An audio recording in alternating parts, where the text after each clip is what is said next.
샬롬, 이동순 목사입니다. 오늘도 여러분의 삶이 주님의 평안으로 가득하시길 기원하며 하나님의 말씀을 나누겠습니다. 오늘 말씀은 시편 119편 17절에서 24절 말씀입니다.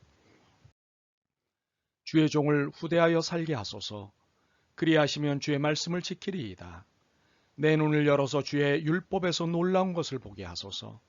나는 땅에서 나그네가 되었사오니 주의 계명들을 내게 숨기지 마소서. 주의 규례들을 항상 사모함으로 내 마음이 상하나이다. 교만하여 저주를 받으며 주의 계명들에서 떠나는 자들을 주께서 꾸짖으셨나이다. 내가 주의 교훈들을 지켰사오니 비방과 멸시를 내게서 떠나게 하소서. 고관들도 앉아서 나를 비방하였사오나 주의 종은 주의 율례들을 작은 소리로 읊조렸나이다. 주의 증거들은 나의 즐거움이요 나의 충고자니이다. 아멘. 시편 119편 17절에서 24절 말씀을 본문으로 말씀대로 살려면 주님이 봐주셔야 합니다. 라는 제목의 말씀을 나누겠습니다. 우리는 은혜라는 말을 잘 알고 있습니다. 그런데 정작 설명해 보라면 궁색해집니다. 은혜라는 말이 너무 익숙해서 그렇습니다. 당연히 잘한다고 생각하고 있기 때문이지요. 은혜란 무엇인가요? 조건이나 자격을 갖추지 않았음에도 불구하고 받는 선물입니다.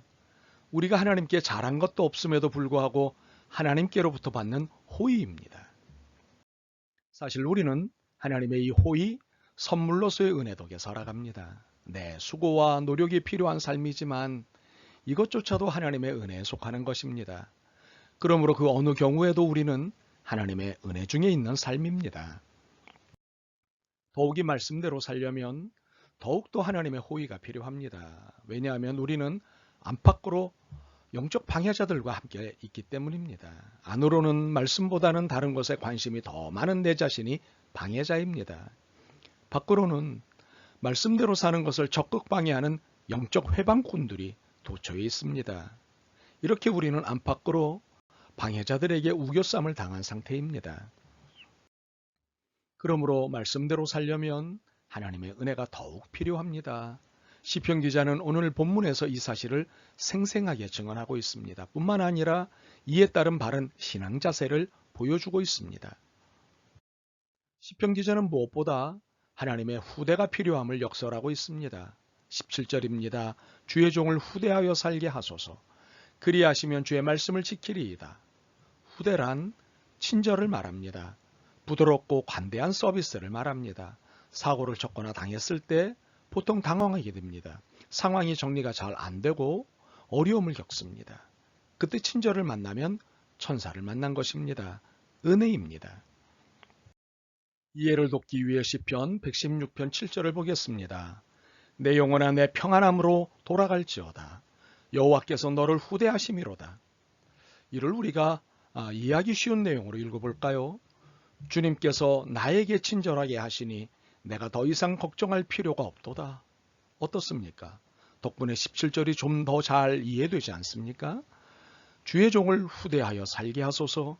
그리하시면 주의 말씀을 지키리이다. 하나님의 친절이 내가 말씀대로 살 수 있게 해주십니다. 더욱이 안팎의 영적 방해가 있다 하더라도 더 이상 이런저런 걱정 없이 말씀대로 살 수 있는 것입니다. 사실 말씀대로 산다는 것은 이런저런 어려움을 각오해야 합니다. 그러나 믿음으로 각오를 했어도 정작 어려움을 만나면 흔들리게 됩니다. 혼란스럽기도 합니다. 바로 이런 것에 염려하지 않게 하는 것이 하나님의 친절입니다. 하나님의 은혜입니다. 시편 기자는 두 번째로 눈이 열려야 한다고 호소하고 있습니다. 18절입니다. 내 눈을 열어서 주의 율법에서 놀라운 것을 보게 하소서. 눈은 단순한 눈이 아니라 영적인 눈을 의미합니다. 이 눈은 단순히 말씀을 보는 눈이 아닙니다. 말씀 안에서 주님의 놀라운 진리를 보는 눈입니다. 단순히 성경을 읽는 것으로도 주님을 만날 수 있습니다. 그러나 주님이 주시는 깊은 진리를 만나기 위해서는 영적인 눈이 열려야 합니다. 영적인 눈으로라야 지혜를 만날 수 있습니다. 그런데 시편 기자가 보게 하소서라고 한 말은 영어로 Let me discover입니다. 이런 의미입니다. 즉 발견할 수 있게 하소서입니다. 눈이 닫혀 찾을 수 없던 진리를 눈이 열려 찾을 수 있게 해달라는 청원입니다. 우리는 단순히 말씀을 읽는 것에서 그 속의 진리를 찾는 수고의 과정으로 넘어가야 진정한 신앙생활이 가능합니다. 그렇지 않으면 지극히 피상적 신앙생활, 추상적 신앙생활, 형식적 신앙생활을 할 가능성이 높아집니다. 이런 신앙생활이 우리를 부정적 신앙인으로 몰아갑니다. 교회에 대해, 성도의 교제에 대해, 목회자에 대해, 심지어 하나님에 대해 부정적 태도를 갖게 합니다. 그러므로 영적 눈이 열려야 합니다. 그래야 하나님의 위대하심과 신앙의 감격을 발견하고 그 은총을 누릴 수 있게 됩니다. 시편 기자는 세 번째로 그 어떤 말씀도 숨기시지 말라고 간청하고 있습니다. 19절입니다. 나는 땅에서 나그네가 되었사오니 주의 계명들을 내게서 숨기지 마소서. 세 번째 기도인 19절에서는 나그네라는 말에 주목해야 합니다. 나그네는 현재 이곳이 집이 아닙니다. 지나는 중이고 잠시 머무는 중입니다. 그렇기에 모든 것이 낯설고 어색하고 모르는 것이 대부분입니다. 이 나그네가 길과 방향을 잃지 않는 방법은 지도를 지니는 것이고 그 지도의 안내에 착실하게 따르는 것입니다. 곳곳에 놓인 안내판을 잘 따르는 것도 중요한 일입니다. 낯선 길에서 자세하고 정확한 안내판은 나그네를 평안케 합니다. 우리는 나그네입니다. 본향을 향해 가고 있는 나그네입니다. 나그네인 우리에게 필요한 것은 하나님 나라의 지도인 성경 말씀입니다. 우리의 인생길과 방향을 안내해 주시는 이 말씀을 따라가는 것은 너무도 중요한 일입니다. 우리의 길을 꼼꼼하게 일러 주실수록 삶은 평안해집니다. 그러므로 시편 기자는 간청한 것입니다. 주의 계명들을 내게 숨기지 마소서. 시편 기자는 네 번째로 비방자와 멸시자들을 막아달라고 애원하고 있습니다. 22절입니다. 내가 주의 교훈들을 지켰사오니 비방과 멸시를 내게서 떠나게 하소서. 비방은 헐뜯음을 말합니다. 상대방의 질투심에 의해 당하는 험담입니다. 루머나 악플 등이 이런 경우에 해당합니다. 멸시는 업신여기는 것, 무시하는 것을 말합니다. 상대방의 교만에 의해 당하는 정신적 테러입니다. 우리가 말씀대로 살려고 할 때 우리를 비방하고 멸시하는 자들이 생깁니다. 이들은 21절에 설명되어 있습니다. 교만하여 저주를 받으며 주의 계명들에서 떠나는 자들을 주께서 꾸짖으셨나이다. 세 번역으로 다시 한번 더 읽겠습니다. 주님께서는 오만한 자들을 책망하십니다. 그 저주받은 자들은 주님의 계명에서 이탈하는 자들입니다. 그들은 주의 계명들에서 떠나는 자들, 주님의 계명에서 이탈하는 자들입니다. 말하자면 믿다가 떠난 자들입니다. 또는 제멋대로 신앙생활을 하는 자들입니다. 주님의 말씀을 따르는 것이 불편해서 주님의 말씀을 무시해도 된다고 생각해서 주의 계명들에서 떠나는 자들이 비방자가 되고 멸시자가 됩니다. 어설프게 말씀을 알기에 비방과 멸시를 가하는 것입니다. 분명한 것은 이들은 말씀을 어설프게 안다는 것입니다. 또한 일방향적으로 혹은 편향적으로 말씀을 안다는 것입니다.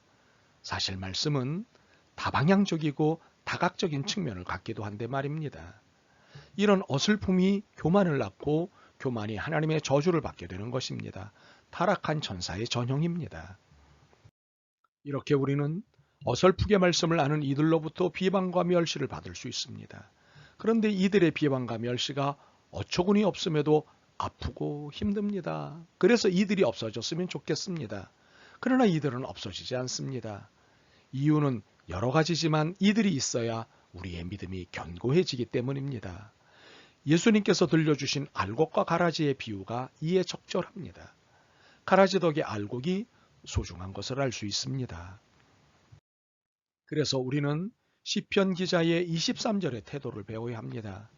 고관들도 앉아서 나를 비방하여 싸우나 주의 종은 주의 율례들을 작은 소리로 읊조렸나이다.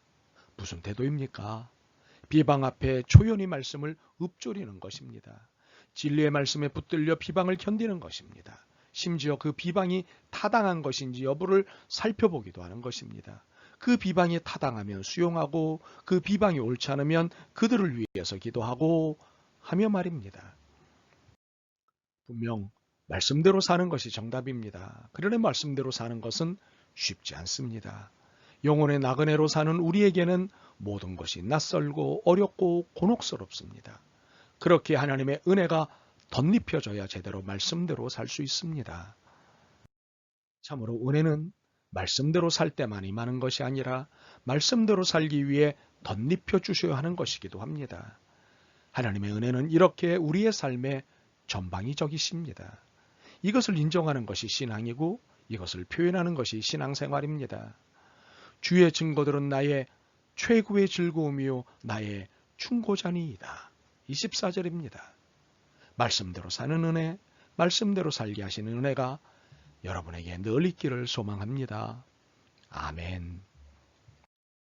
주님, 말씀대로 살아보려고 애썼지만 늘 실패했습니다. 그러나 주님의 은혜가 아니면 이 애씀이 부족하다는 것을 알게 되었습니다. 주님의 은혜가 아니면 제대로 살 수 없음을 깨달았습니다. 혹시 자만감으로 인해 스스로의 힘으로 말씀을 따라 살 수 있다고 했다면 용서하옵소서. 전적으로 주님께 기대어 살겠습니다. 도와주옵소서. 예수 그리스도의 이름으로 기도드립니다. 아멘. 오늘도 여러분의 믿음과 삶을 응원합니다. 사랑합니다.